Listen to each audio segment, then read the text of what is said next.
Culturally, I work for a company called Maersk, and I'm here to talk a little bit about how enterprise architecture works in a large company such as Maersk.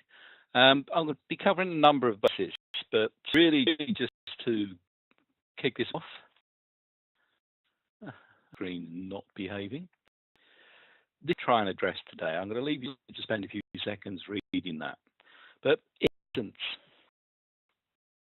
what we're in Maersk is to use the knowledge that we accumulate through fairly rigorous modeling at many layers across the organization to this knowledge base wherein we can do planning, we can look at investment, and moreover, we can make sure that people are finding consistent results with the work that they're doing, which then gives us a basis for reuse as well as interrogation. Using a model-centric knowledge base is not unusual, I guess, but it's certainly different for a number of folk. So looking at this, I want to just go through 4 areas. The background, how to where we are, what it is we're doing, future, what we'll be doing, summary and observations. And to quote the late Bruce Forsyth, did we do well? So before that, I'll give a bit of background on who Maersk is. I work for A.M. Müller Maersk in the Transport and Logistics Division. Just to give you a kind of a few facts, there's something like 55,000 people in this part of the overall Maersk conglomerate. The other one is oil and energy. And if I want to take a few key things out of this, one of our vessels, we don't call them boats, we call them vessels, does call in a port every 15 minutes. Our largest vessel is a Triple E Mark II, which I'm sure you'll find riveting, and can handle 22,000, can carry 22,000 containers. Now, we have a term there called TE, which is 20-foot equivalent units, so it can handle 22,000 20-foot containers. And this is a rather large, multinational, global organization. You can imagine trying to make sure that we're doing what we're doing is pretty demanding, especially in the IT sense. And with this formation of transport and logistics, we've tied together several different elements of Maersk into one division. We want to think of value chains. People want to get stuff from A to B. So they want people to collect the stuff, in this case in containers, take it to the staging area via transport, and the areas where we check it for customs and stuff, and then we put it on vessels. Those vessels get tugs to take them out of the port and in ICs. They get the journey, as you can see, the various line maps that we've got on the map there, the routes or the trades as we call them. Then they get to the other end, the containers come off, they get stored in the transportation area and the housing area, they ship back to the client. And that value chain has a Maersk representation at every stage. On the logistics side, we have a company called Damco. When we get into the ports where we're going to store stuff, we have APM terminals. Maersk and various other brands affiliated to it, including the newly acquired and indicated Hamburger Süd, are responsible for shipping these things. The tugs that take you out of the ports are run by Svitzer, and this happens at the other end. So we have a complete value chain. And, you know, this is a company that measures its revenue in tens of billions of dollars, US per annum. So it's not small. I want to give you that context because, as you can imagine, this does have some interesting IT. And enterprise architecture, which was just being newly reformed at the beginning of this year, is responsible for making sure that we get our act together and that we can benefit of such a large organization. So, group, which is now called Governance and Modeling, they're responsible for the enterprise architecture, governance and modeling done within that space. The model side of that, which we called MADS, MADS, Modeling for Architecture and Design Service, really all about the capture of the information and pulling it together, make sure that we have a knowledge base against which we can start to interrogate, against which we can ask questions, and against which we can start to make assumptions and do some planning. And that's pretty cool. It's taken up a little bit further. The governance side, it's only just come into being. We've co-joined the governance function with the modeling function, and I run both. And the idea, of course, now is to use the information, the knowledge in the model to start to drive the governance as well. And that occurs right from the days where we start to think about strategy, when we start to think about what do we need to do to realize that strategy and techniques for that, all the way through to delivery. So the use of the model is very, very big. It's quite a core part of what we're doing in Maersk. So really, this kind of goes take a step back, and I'll now spend a couple of minutes insulting your intelligence. I apologize for this, but I think it's necessary to make sure we all understand why we're doing these kind of things. When I Maersk, a lot of the solution documents that I was seeing were typically large Word documents that contain diagrams, typically driven from video or even PowerPoint, with semantic base, let alone any syntactical base, and for very open to interpretation. Naturally, to add some credibility to the diagrams, people wrote a lot of prose, and I call it prose because sometimes it felt very poetic. English is the formal language within Maersk, and as you can imagine, being a Danish company, being global, where a lot of people, English is not necessarily their native tongue, and therefore you see interesting uses of English to describe things. And it was clear to me that we need to find a way through that. We needed to find a way to make sure that when someone looked at a diagram, a view, people understood the purpose of the view and the story it was trying to tell. In other words, what is this thing telling me that I need to know? So I introduced the whole notion of modeling probably ago now, and to UMA as the fundamental language for looking at deliver our stuff, because I may at that time and since actually gotten a lot better. I've needed to go from the business right through to the technology space and show how the whole thing came together. Now, obviously, with the introduction of the new version of Archimate with 3 and 301, we've now got the strategy stuff, and even further down, we've got the whole notion of an extension to the technology lab, which allows us to look at, some people argue it's manufacturing, but certainly we've got a lot of space in there to actually start to talk about things in a lot more detail. I have a language which is probably rich enough that allows us to glue all this stuff together. So the notion of modeling and using Archimate is, to my mind, was a no-brainer. But we use Archimate in a very specific way. We use it as the skeleton to, again, we hang the elements of a solution or the way thing works together, and use Archimate in certain areas to add detail, but equally with other specific languages which allow more detail to be expressed in a more comfortable, and I'll use that term very carefully, fashion. In other words, where you can see explicitly what's going on, whereas Archimate may struggle. And we do encourage the use of these DSLs, and the tool we're using, it's Designs Enterprise Studio, allows for all of those approaches, and also allows some business approaches such as Lean, and there's elements of Six Sigma that we're starting to bolt into that as well. So we encourage, for example, business processes. We'll capture the essence of them, the high-level business processes in Archimate, and then we'll link through into the more detailed and sometimes actually more clear process modeling notation forms in there as well. We've got a lot of decision modeling going on, so we're using the decision model notation, which is based on the DMN standard. We use UML in certain circumstances where we need to go beyond the notion of a data object and how it ties into an interface and start to add depth there. We've even used Peter Chen's entity relationship diagram techniques, which is around about 40 years old these days, and that can be useful in certain senses.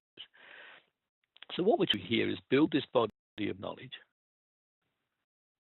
You well-defined, graphical in this particular case, that when we bring them together, it allows us as the practitioners, but the lay readers, to look at what we've got, start to understand this landscape, which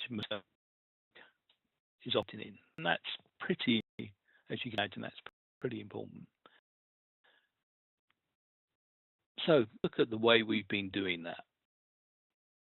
So first and foremost, this is a slide that I've always put up because it represents the philosophy that sits underneath the approach we're using. And very briefly, if we start top center with the black silhouettes, archetype form, it shows people what it is you're trying to give them as a solution to a problem that they expressed a need to solve. So it's all about dialogue and narrative. We're modeling language. We're trying to express in a very clean and ambiguous manner or a proposal or whatever it is we're trying to do, such that everyone can understand it. Active construct is large. It looms large in the way that we approach modeling instead of Maersk. As you can imagine, people are new to Archimate. You'll get the notion that one view will contain, we've had as many as 300 elements on one page, which makes it a nightmare to navigate, and to use 4. Over time, we get people to understand that you're building a store, and it's not just a single view, it's a number of views, and often the relationship between those views and the list in which those views are being expressed, that's absolutely key. And part of moving off to the right-hand side with the 4 circles orbiting the central circle is very close to my heart, just enough, just in time. We follow a project modeling convention. It's a mixture. We can go waterfall, we can go agile, it doesn't matter. But we have a process whereby people propose, it gets discussed and argued, it gets agreed, it gets implemented, it gets done, it gets put into the production. At all stages, you're trying to convince a panel of peers and sometimes experts that what you're doing absolutely meets the requirements of what you've been asked to do. And yet, making sure they're with you on the journey, but not overloading them or underloading them is a key part of that. But with that is the notion of how we even solution. So if you guys are familiar with design thinking, a lot of this is going to be obvious. But really, people, when they're trying to solve a problem, will often sit down in isolation and try and think it through and try and find a good way forward. They'll make one or more proposals, which they then share with their colleagues. And we get this kind of, they have a thesis. Then when they take it to their colleagues in the integration phase, there's often quite a robust set of discussions as to the best way forward. So we're going to see the typical thesis coming through with that one. And this will be around until we get a consensus, synthesis, which is the way that is proposed to be taken forward. As we go through the rest of the life cycle, starting from the conceptual logical, go all the way into the physical and down into the delivery side, we'll start of innovation start to accrue because people, as part of the integration, as part of the sharing, as part of the thinking, as part of the prototyping and proof of concepting, will see different ways to go do that. And we need to capture as we go through this. We need to capture those decisions in this model as well. So the knowledge base reflects not just what happened at the end, but what the journey was going forward. Once things delivered, people will often go work in different teams, or there'll be guys associated with a particular domain. And as a result of what they've gone through and what they've gone through before, you'll then see a period of incubation where people will start to think about these things slightly differently. The experience has changed them.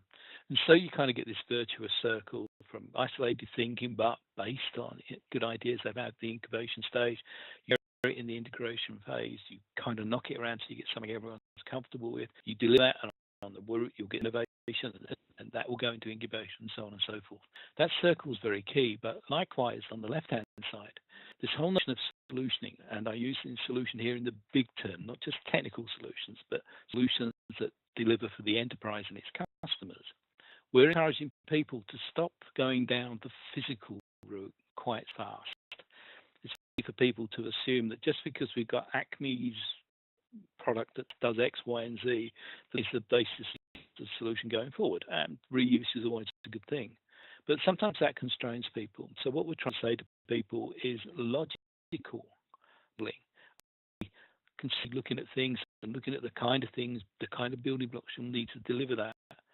You can do a lot of that very fast. And this is why we're talking the isolation integration phase of actually throwing up a number of solutions, potentially different solutions. Sometimes as you get people to do that, as you start to get the multidisciplinary teams together from the business side, from the technology side, the application side, start to explore the problem space. And in the exploration, you get a redefinition of the problem space. And sometimes it's a radical redefinition. But keeping it logical space allows people to tie into what the possibilities are. Once you've established there are one or two good possibilities, for example, we're able to start to look at that at the physical level. In other words, what are the real building blocks you're going to need? So for example, in the logical space, we can talk about we need a database. We need a repository to store this stuff. As you get deeper into that, you say, okay, that's obviously a relational database, or a NoSQL kind of database, which is not relational. There are many options that you can explore at time. So when you look at the logical, you can explore things quickly. But when it comes to the physical, you've got to start to make decisions about sometimes the product, sometimes the builds you're going to have to make. But getting exploration done as early on as possible really does start to show you not different possibilities, but the potential for where risk can be uncovered. And that's come back to focus small. It's very easy for people, designers, programmers, business process guys, to get set up in their little corners. And that the best thing ever to discover that whilst they've been chinned away by themselves quietly, the was changed. And this is the reason for bringing in modeling, but in a repository where everyone can see what everyone else is doing. Naturally, we won't allow people to interfere with what other people are doing. But you can always see not just what your colleagues in the project are doing, and because we're national, we'll have teams distributed in from London into the US, in Charlotte, Copenhagen, in our HQs and development centers over there, and into India. That working in different time zones, they need to be able to see what's going on as it's going on, as well as partake in the decision making that goes on. So we need them to be able to see what everyone's doing, even if they've been allocated a small chunk of that. So this think big, focus small is a huge lesson I've learned over many years. Because as long as people understand the context in which to do something, they will get a better result at the end of it. And it's the other way around. Sometimes when you're focused on the small, you'll see something that challenges the big, and get into this virtuous circle shown on the right. Really, what we're trying to say to people is using the tool, using their obvious talents and their experience. You really want to explore the space of possibilities before you dive into the details.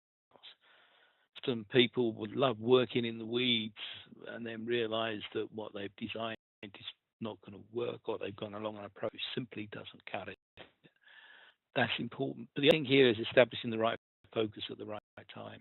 You really don't want to come up with a supremely costed model, cut all of the detail down to the last cent, when you're just talking about what possibilities there are. Of course, you'll need order of magnitude cost, but that's not the focus at that point. It's actually finding a solution that may or may not work and needs to be taken forward.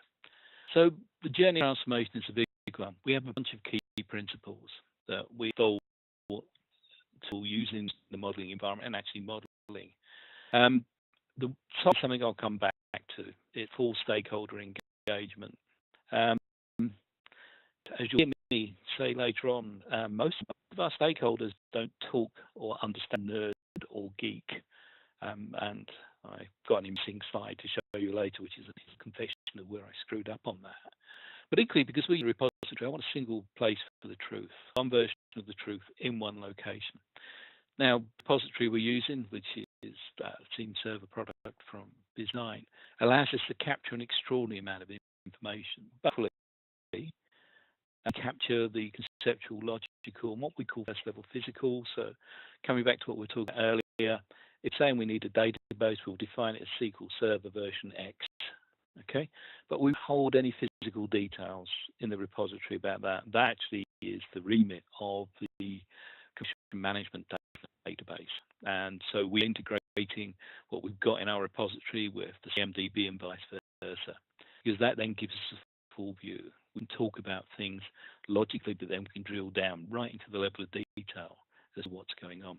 From a CMDB perspective, that's great, because if we're running business services and it goes out, we need to understand what the impact is on those services and on the applications. And rather than try to store everything in the CMDB, which is not often the best repository, they can refer back into the Vim repository and see exactly how it goes together.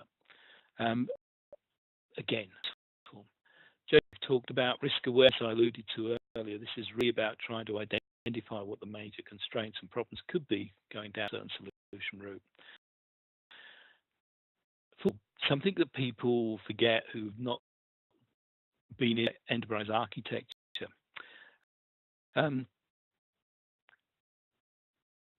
It's not just when we get down to the nitty-gritty and that the solution architects play their games in the application space. It happens a lot earlier in this. Really, if you want enterprise architecture, would exploration and the definition of the macro environment in which an organization works. And as we down towards delivery, we're exploring the micro environments which are needed to make sure we can deliver the promises that we laid out earlier.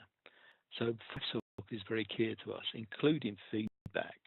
The other thing here, we've said about this, Archimate's great, but it's not good at everything. So we do have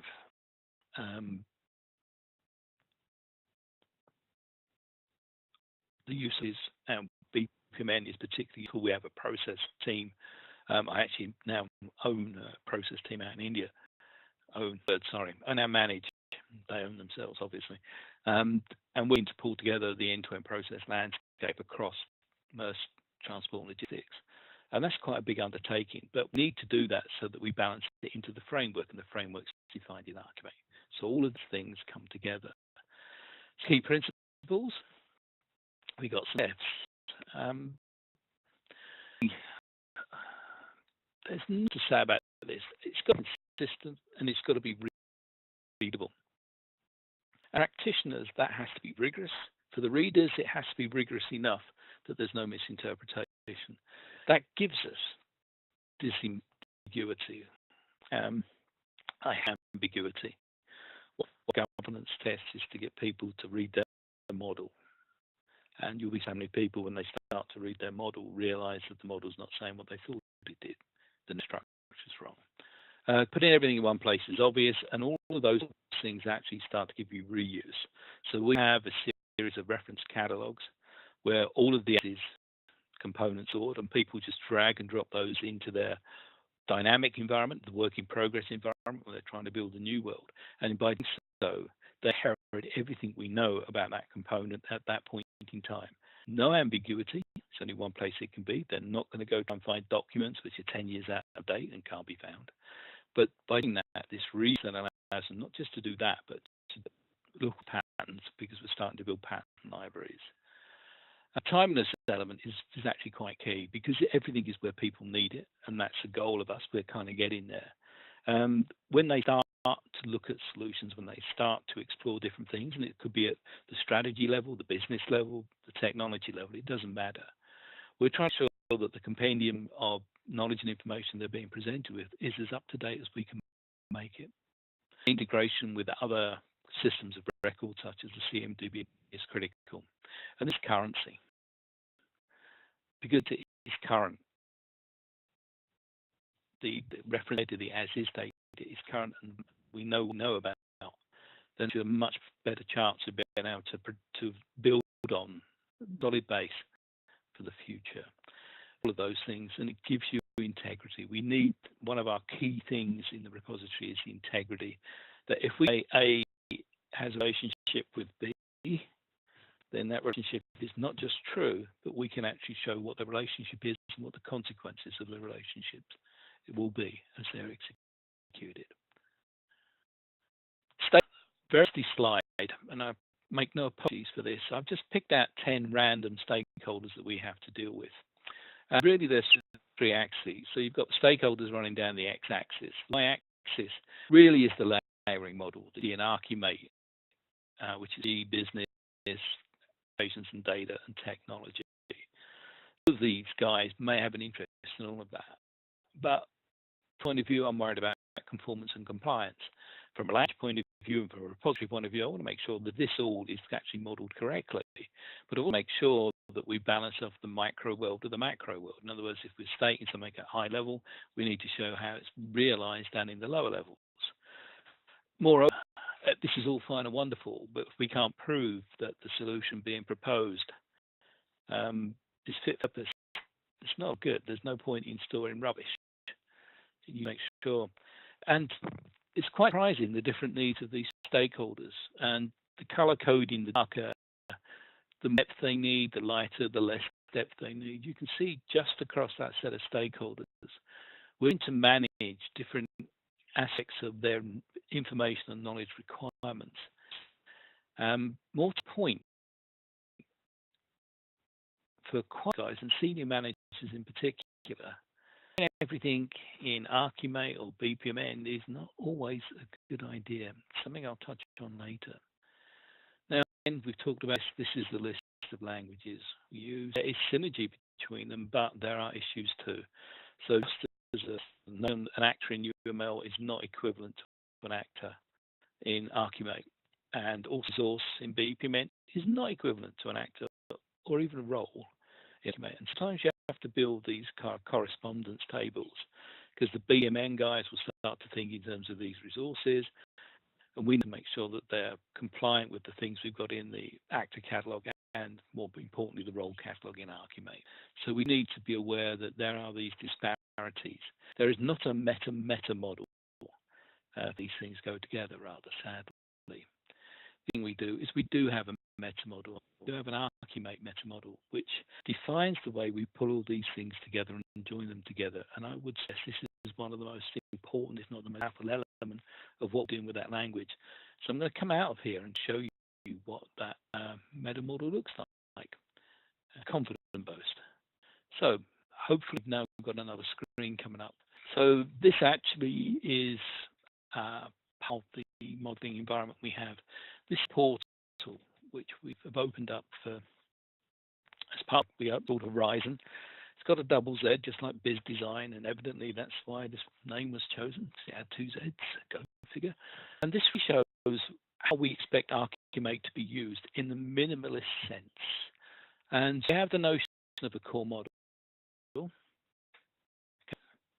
It's really from the strategy layers, these kind of orangey brown things, through these layers, the yellowy things, down in the application layers, and right down to the technology service.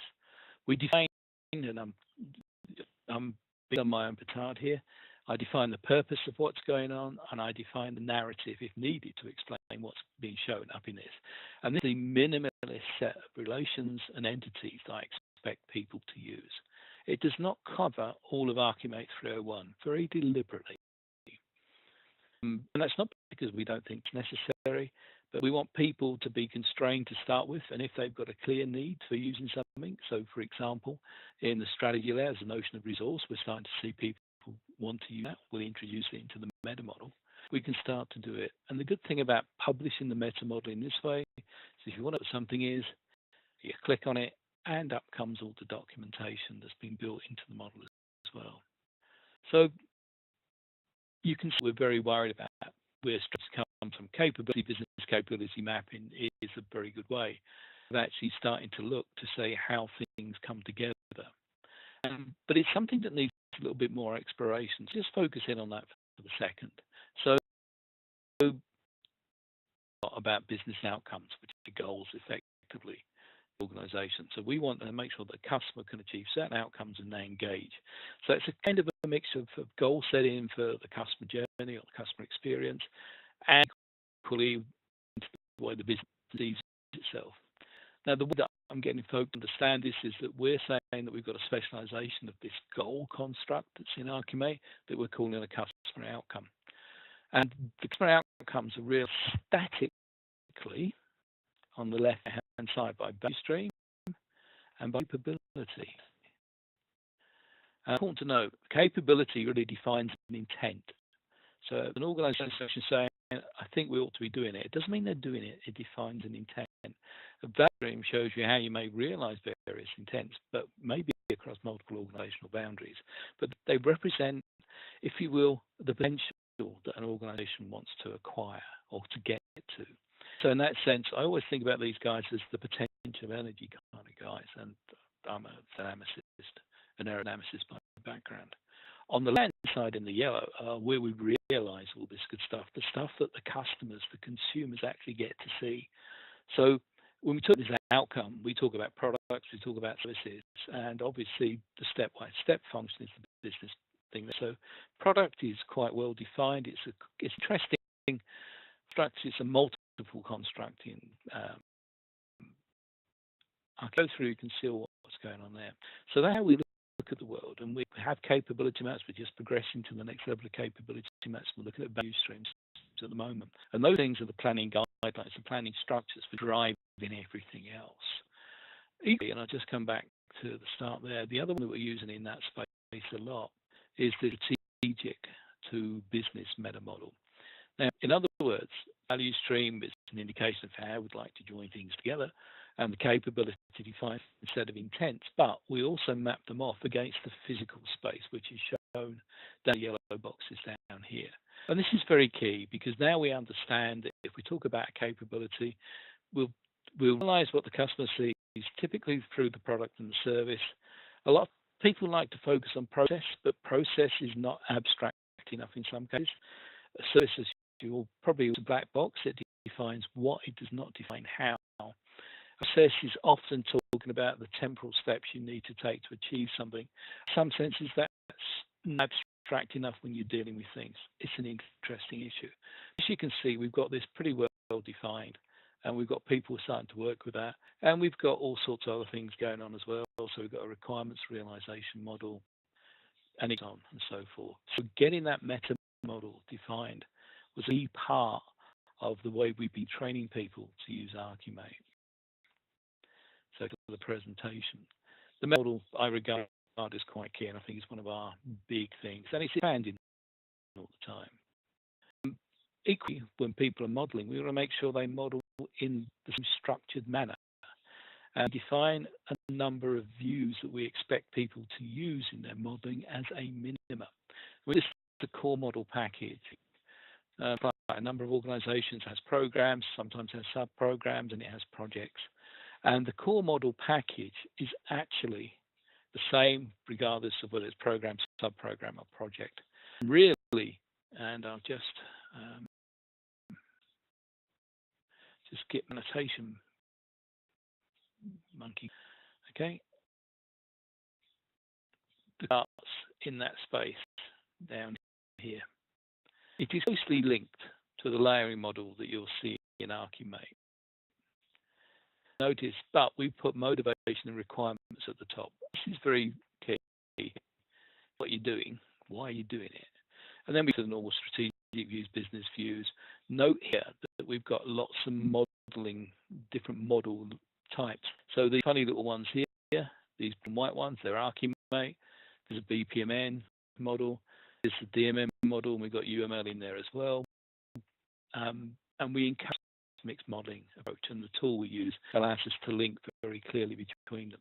If you go down the layers, you can see that we're starting to add in quite a lot of information that you need when you define a solution.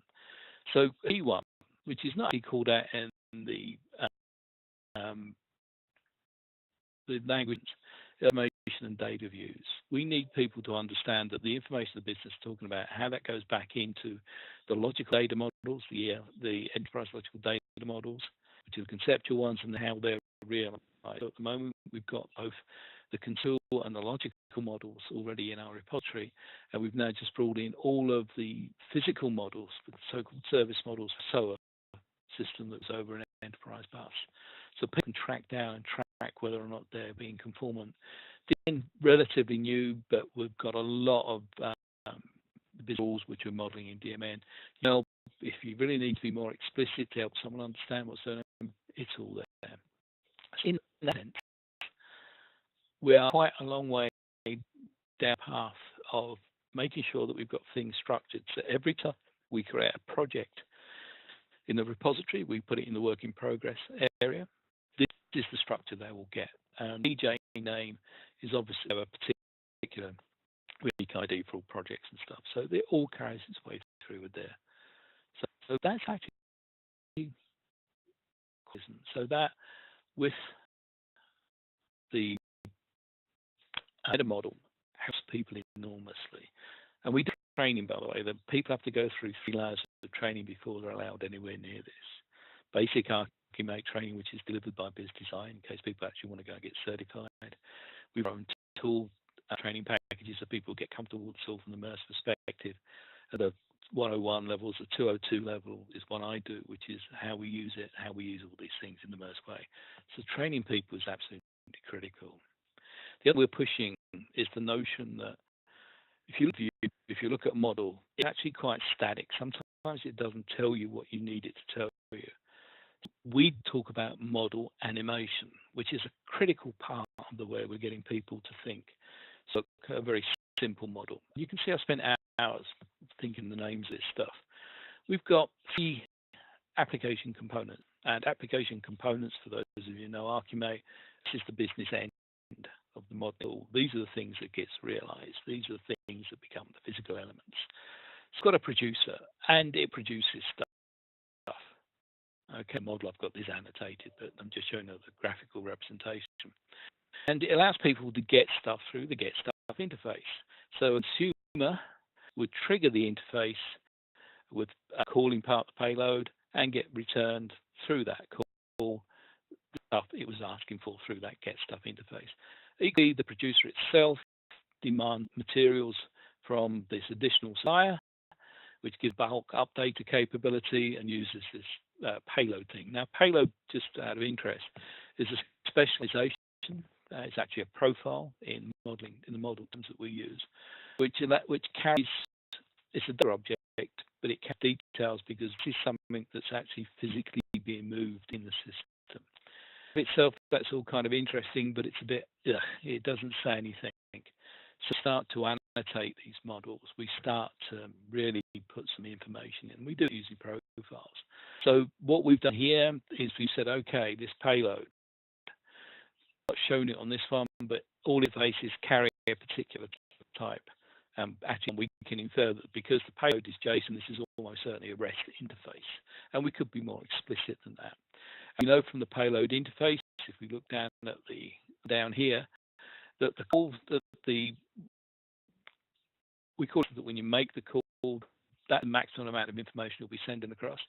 10 kilobytes is a bit excessive, but I'm just using that for illustration purposes. And when the interface reacts and feeds back stuff from producer, the return call is 10 megabytes.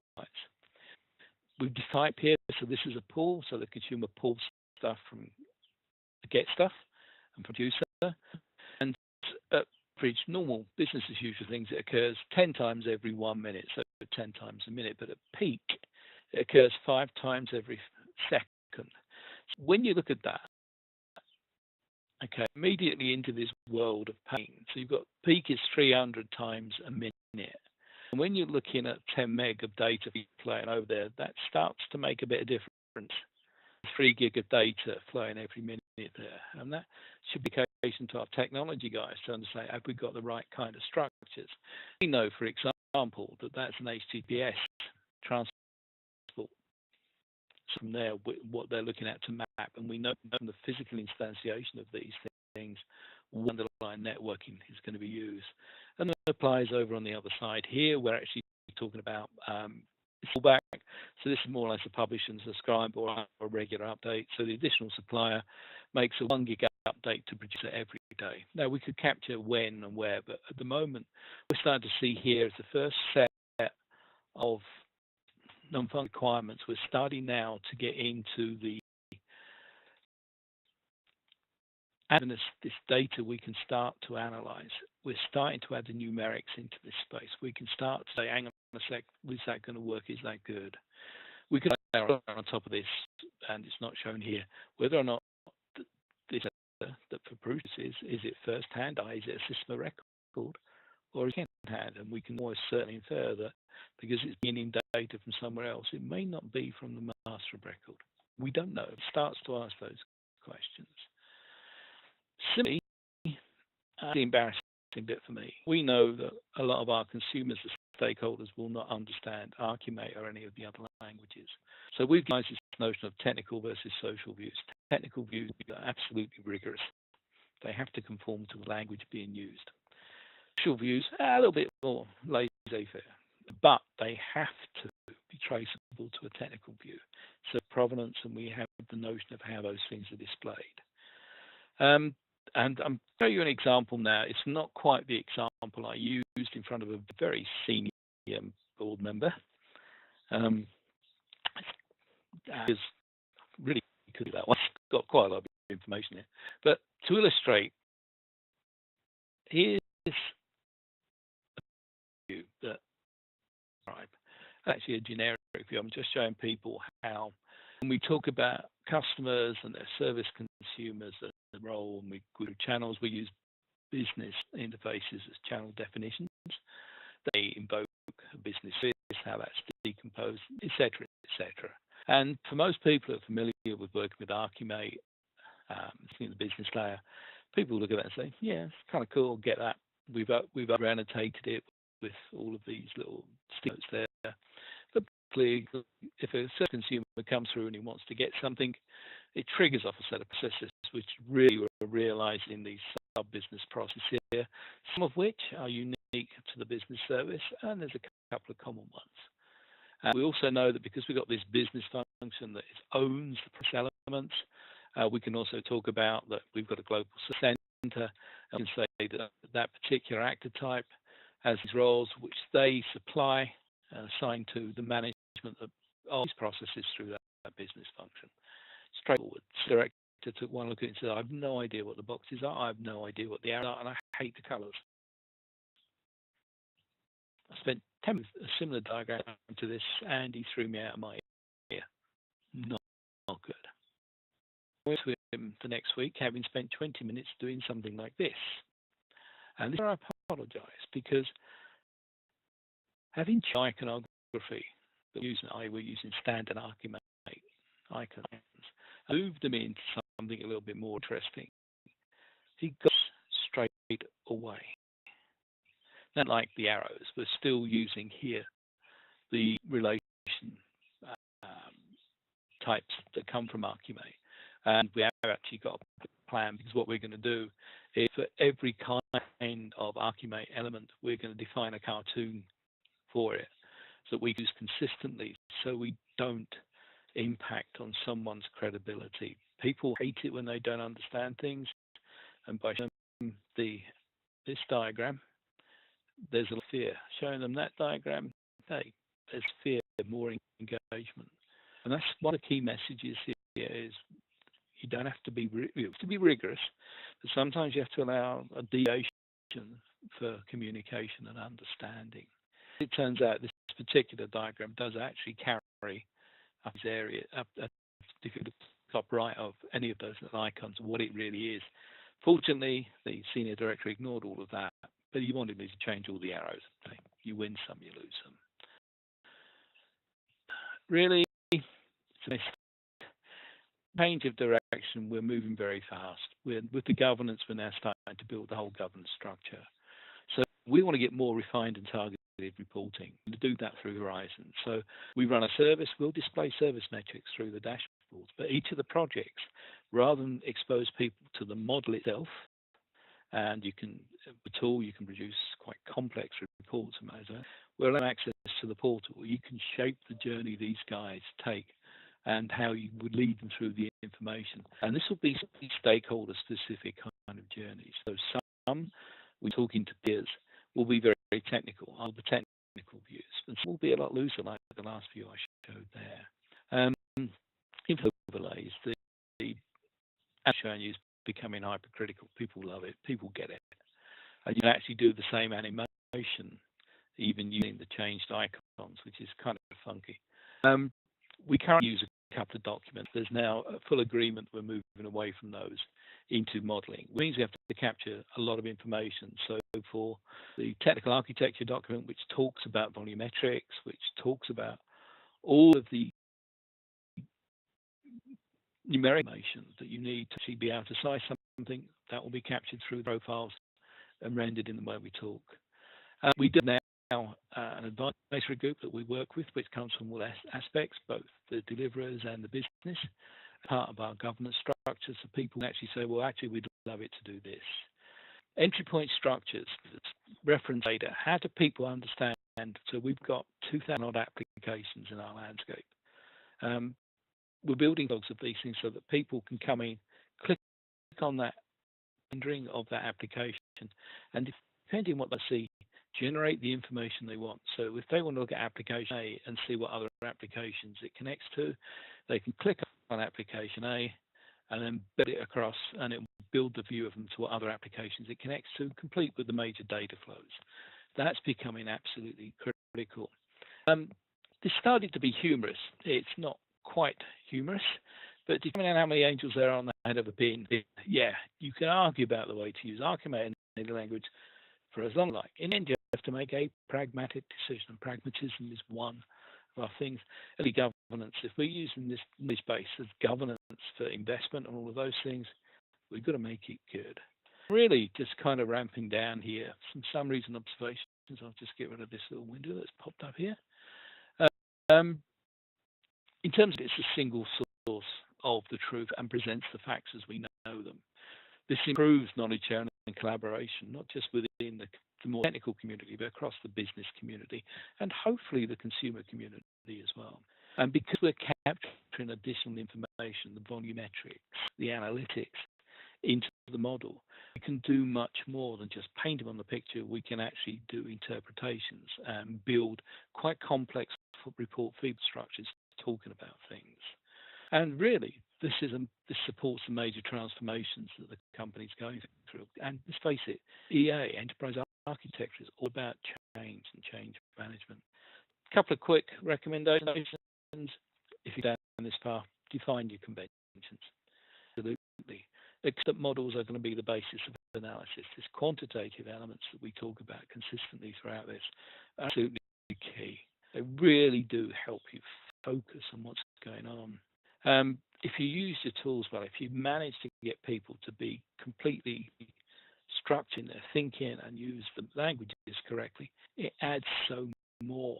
But remember the fact that nerd and geek are specialized languages are not enough.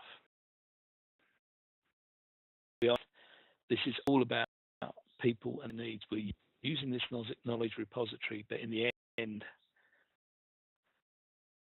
it's not the end in itself, it's the beginning. And getting taken on board in Maersk has been a major change management program. Predicted by the end of last year, we may have 80 full-time users, maybe 120 by the end of this year. Already past the 200 mark, being taken on in a major way. It's big time. So really, that's where we're at.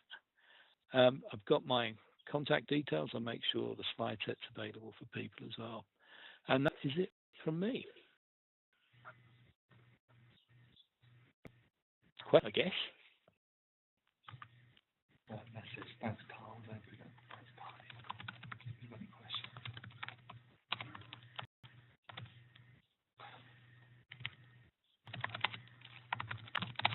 I'm trying technology. I'm an architect. This could be dangerous.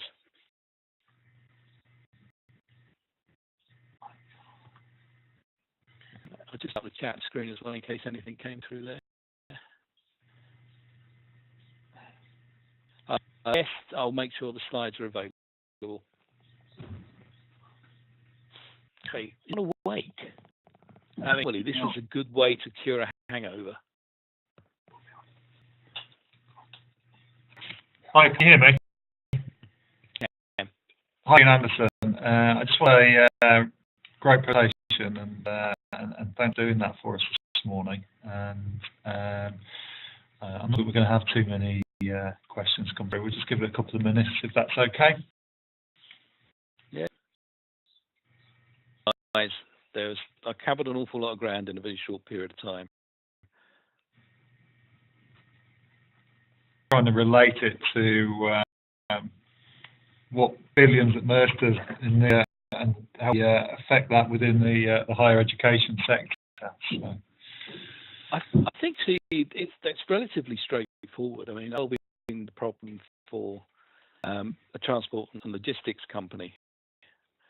But also use the same approach in a large defence facility, which is currently in the news. and actually banking. So the approaches, the general structures and what you do, really apply in any way. Specifically how you do it, cool. That comes down to what you need, the questions you need to answer. We've got a question that's come in, I think it's from James Spreadbury, about he's had issues sort of explaining about capability models in the past. Have you got any tips on that? Nightmare. Okay. So one of the things I mentioned earlier is capability models really talk about an intent. And there are ways you can present capability models. We actually have one approach, and I've been talking to quite a lot of people outside design users actually, and they'll have the same thing. Capability models can appear to be threatening, but what you need to do is to explain to people that, and this is quite a positive impact, to people that you're trying to find a way of laying out what the organization is seeking to do, both in near and long term, and it down into steps which can then be simply converted into actual delivery. And that's why I was very keen to stress this difference with the static side of the world, the value chains, value streams. I can feel a porter guy. And then the business services and products. The services and products are what you're delivering to your customers. They will change over time. And what the capability map is doing is allowing you to explore those different areas and use it for planning purposes. So, for example, if Maersk suddenly decided that it wanted to build vessels, which we'll never do, it's a huge capital investment, you can have that as part of your capability map. And it could be a level 1 capability, which is build our own vessels. Great. But explore that without having to do anything. And then you can start, once you've got that defined, like build vessels, yada, yada, you can break it down. Normally we go to 2 or 3 layers. And when you've got that, people can then start to talk and debate about that. And then you can switch between that, this kind of passive view of this, what the intent, and start to say, but what are we doing now that helps us do it? Business services, products. It may be that you have to embark on a merger and acquisition. And then suddenly you're using the capability as a guideline to say what systems you're going to need to interact with, and so on and so forth. There's many ways you can take it. Hi, Carl. There's a question come in from Nikki at UE, and this is a question I know that's sort of the discussion that's happened on our forum recently, and it's about linking an EA repository to a CMDB. And have you got any experience of that and how it works? Lots and lots of experience. And funny enough, Nick from UE, which is my daughter's alma mater, and so I know the place very well. Yeah, we're created with service now. We are exchanging information. We're giving them the application catalog, which is the list of all application components that we have, either things that are out there being used, and that goes into the CMDB as a reference set.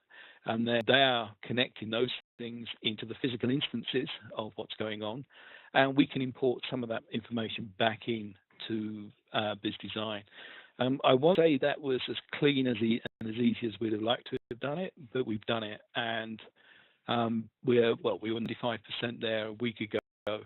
I think because we found a slightly different way to change information, we've got the interchange actually working now. There are a couple of real if you're not careful. First and foremost, the BizDesign documentation isn't as clear as it could be. Let's be fair. Second thing we know is you have to be very careful thinking about what information you want to travel between the two.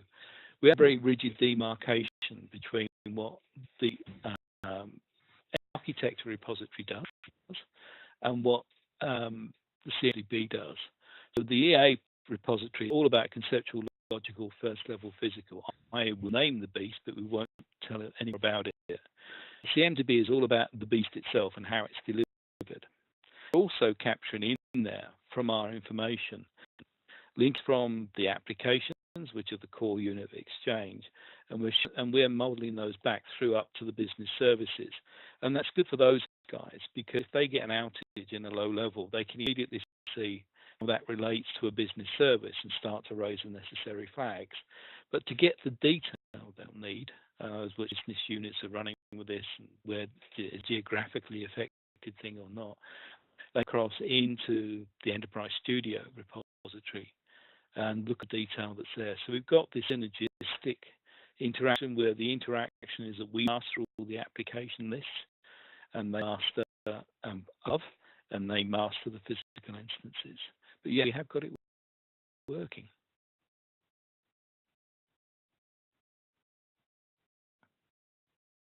I think we'll just take one more question, and that's from Ray. He's asked, in terms of the stuff that you're doing, how much do you sort of use TOGAF and where does it fit in? Question I dread. Okay, confess I used to work for the Open Group many years ago when it was ex-Open, and when we introduced the Dev version 3, which became TOGAF, I left because I thought it was too complex and horrible. My mind's mellowed a lot since then. Organising, we're not full TOGAF by any means. We have people trained in TOGAF, and certainly one of the guys who works for me is a TOGAF teacher. We don't insist on it. We actually use it as a framework in the way it's intended to be used, which is to take what we think we need and use it. We also use elements of Zachman, and there's even a little bit of the THEAC architecture framework in there as well. With all works, and this is my problem with TOGAF, they seem to imply that you need to do things in a certain way. You don't. You can match. Saying the learning model that I talk about, and certainly the aims of the way you link things together has value. But equally, because we tend to not run in the linear way that's implied by the ADM, it's never meant to be linear, but it looks that way. We're careful in what we do. So yeah, we have TOGAF trained people. We all know a lot about TOGAF networks. We're institutionally TOGAF, and the stronger advocacy of the Agile methodology organisation. TOGAF has kind of got to get its act together. So we're strong supporters of Archimate. I would just